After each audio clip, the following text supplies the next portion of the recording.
Parking spaces are being transformed into create extensions of restaurants with quick build projects that are popping out. Yeah, we got to look at one of these parklets in Kaimuki. If you're in Kaimuki on Wailea Avenue, you might notice one of these parklets. I'm here with Daniel Simonich from Better Block Hawaii to find out about these new additions to town. Tell me about a parklet and what it does for a community.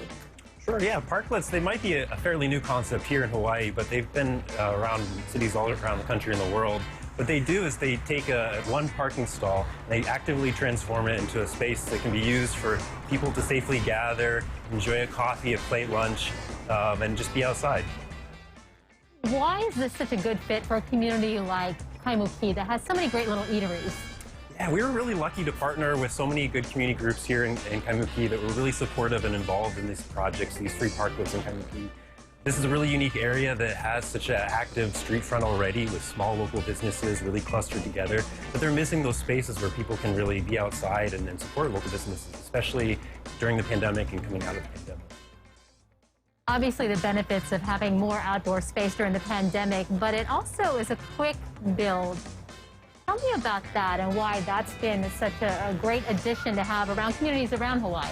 Well, absolutely. So often in Hawaii, we see projects that are big, that are expensive, that take a long time, and quick builds offer the opposite of that. You know, a community can come together with limited resources and fairly quickly do a project that has real impact. And what we've seen now is these parklets have been installed since last year. They've had lasting impact. You know, they were initially temporary projects, but they've continued to be a benefit to the community. Taking a tour now of the parklet with Kathleen Rooney, the Director of Transportation Policy and Programs, and it's fantastic to see what we've been able to do in communities here. Yeah, no, it's been wonderful. I mean, it really just shows how we can get different types of projects that help build community, help build businesses on the ground in, 9 months, 6 months, a year, really just wonderful time frames.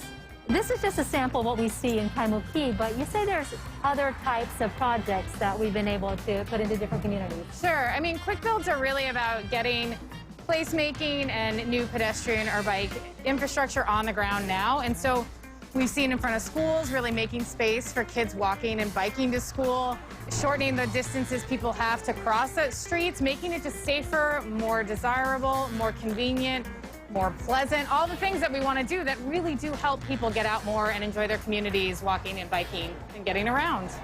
Have there been some lessons learned from some of these parklet projects? The key to these successes is that these are sort of very much community driven. They're responding to community problems, but they're solutions that we can provide now, not 5, 7, 10 years from now.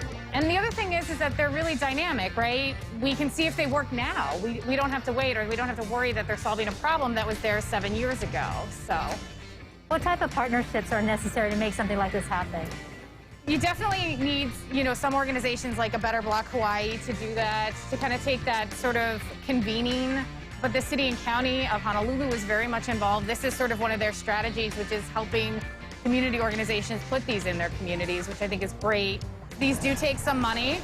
They're not super expensive, but they do require resources and community buy-in. Who's going to help maintain it? Those sorts of things over the longer time period. It's great when we have local businesses willing to kind of step up and take that on, but it doesn't always work out that way. Sometimes it's local community groups, sometimes it's neighbors. It just really depends under the circumstances. So, good timing to expand the outdoor space. Thank you so much for meeting me out here and telling me more about the concept and how it benefits our community. No, thank you so much for highlighting it. We're really pleased with so much of this, and we hope other communities and other residents are inspired to do the same and take on that space, because it's out there and it's available.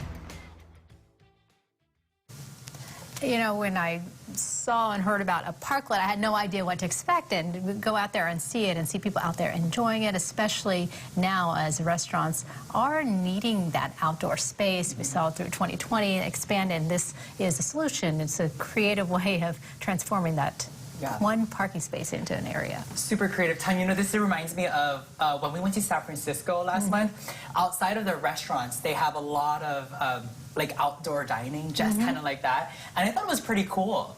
It kind of gave you a sense of like where you are, and yeah, it's very creative too. Right, and we know there are so many great restaurants in Kaimuki, a lot of other neighborhoods too, so thanks to them for showing it, and I'm sure we're going to start seeing more creations like that around town. Super cool. Halloween.